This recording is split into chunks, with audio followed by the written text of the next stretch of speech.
ഒരു പോസിറ്റീവായിട്ടുള്ളൊരു വാർത്തയാണ് പുറത്തു വന്നിരിക്കുന്നത്. പശ്ചിമ ബംഗാളിലെ നവദ്വീപ് എന്ന സ്ഥലത്താണ് ഈ ഒരു സംഭവം നടക്കുന്നത്.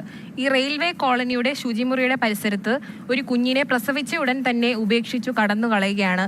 അപ്പോൾ ആ കുഞ്ഞിന് ആ ഒരു രാത്രി മുഴുവൻ ഈ തെരുവ് നായ്ക്കൾ ഒരു സുരക്ഷാ വലയം ഒരുക്കി കൂട്ടിരുന്നു. ശരിക്കും നമ്മൾ കേൾക്കുമ്പോൾ തന്നെ ഇത് വിശ്വസിക്കാൻ സാധിക്കുന്നില്ല.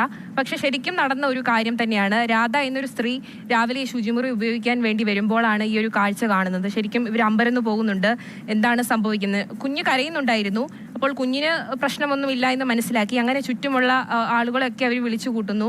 പോലീസ് എത്തുന്നു. അങ്ങനെ ആ കുഞ്ഞിനെ അവിടെ നിന്ന് രക്ഷിക്കുകയാണ്.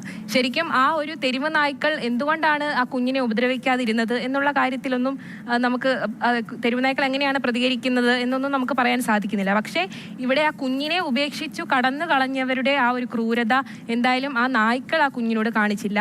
നായ്ക്കൾ ഉണ്ടായത് കൊണ്ടാണ് ആ കുഞ്ഞിന് മറ്റുള്ള അപകടങ്ങളൊന്നും സംഭവിക്കാതെ ആ കുഞ്ഞ് ആ ഒരു നേരം പുലരുന്നവരെ സുരക്ഷിതമായിട്ട് ഇരുന്നത്. എന്തായാലും കുഞ്ഞ് ഇപ്പോൾ സുഖമായിട്ടിരിക്കുന്നു, ചികിത്സയിലാണ്, ആശുപത്രിയിലാണ്. എന്തായാലും ഈ കുഞ്ഞിനെ ഉപേക്ഷിച്ച് കടന്നു കളഞ്ഞത് ആരാണ് എന്നൊക്കെ പോലീസ് ഇപ്പോൾ അന്വേഷിച്ചു വരികയാണ്.